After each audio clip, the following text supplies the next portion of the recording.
everyone, and welcome back to the Daniel and Emma English podcast, the place where we help you improve your English naturally. I'm Daniel. And I'm Emma. In today's episode, we're going to talk about something really important for English learners: how to train your brain to think in English without forcing it. Yes, this is a huge problem for so many learners. They understand English, they can speak it, but they still think in their native language first, and that slows them down. Exactly. It's like they have to translate everything in their head before speaking, which makes conversations harder and slower. So, how do we fix this? How can learners train their brain to think in English naturally? That's what we're going to talk about today. We'll give you some powerful techniques that actually work. And remember, this is a process. You won't start thinking in English overnight, but if you follow these tips, you'll get there much faster. Absolutely. Okay, let's jump into the first strategy. So, the first thing you need to do is stop translating. Yes, I know it sounds difficult, but translating in your head slows you down and makes you overthink every word. Exactly. Instead of thinking, how do I say this word in English? Try to connect English words directly to ideas, images, and feelings. Let's give an example. Imagine you see a dog. If you speak Spanish, you might think perro first, then translate it into dog. But instead, just think dog right away. Right. This is called direct association. Instead of translating words, train your brain to connect English words with real things. One way to practice this is to look around you right now and name things in English.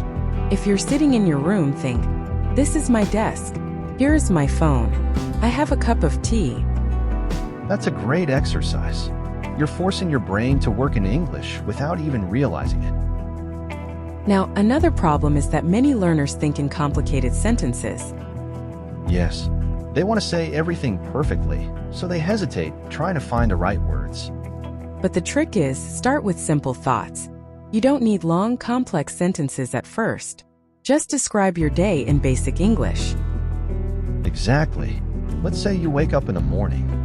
Instead of thinking in your native language, say to yourself in English, "I'm getting up. I feel tired. The sun is shining." Right, and you can build from there. Later, your thoughts will naturally become more complex. But first, just focus on simple English. Now, this one is fun. Talk to yourself in English. Yes, I know it sounds a little crazy, but trust me, it works. It does. Think about it. If you have no one to practice English with, why not practice with yourself? Exactly. Just describe what you're doing. For example, if you're cooking, say, "I am cutting vegetables. The water is boiling. I need more salt." And if you don't want to talk out loud, you can do this in your head. Just narrate your daily activities in English. Right. This helps your brain stay in English mode all day. Now let's take this a step further. Use an inner monologue. I love this one. Can you explain what an inner monologue is? Sure. An inner monologue is when you talk to yourself inside your head. We all do it. Right. Like when you're making a decision. Should I buy coffee or tea? Or, I need to finish my work before dinner. Exactly. Instead of thinking in your native language, try doing this in English. At first, it might feel unnatural, but with time, it will become easier. And the best part? You can do this anywhere, on the bus, at work, while shopping. No one will even know.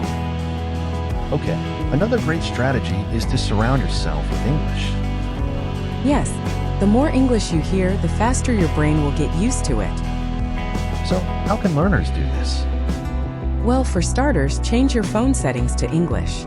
That way, you see English words every time you use your phone. Great tip. Also, listen to English podcasts, music, or audiobooks every day. Even if you don't understand everything, your brain is still absorbing the language. And don't forget about TV shows. Watching English movies or series helps you hear natural speech and improves your listening skills. Yes, And if you can, try to think about what you hear in English. For example, if you hear a new phrase, repeat it in your mind and imagine how you would use it. Now, before we end, let's talk about one last thing: patience. Yes, thinking in English won't happen overnight. It takes time and practice. Right. So don't get frustrated if you still think in your native language sometimes. That's normal. The key is to practice every day. Even 5 to 10 minutes of thinking in English will help you improve over time. Exactly. Just start with small steps. Stop translating, describe what you see, talk to yourself, and surround yourself with English. All right, that's it for today. We hope these tips help you start thinking in English naturally. Yes, try them out and let us know how it goes. Don't forget to subscribe to our podcast for more tips on learning English. Thanks for listening, and remember, keep practicing, keep thinking in English, and don't give up.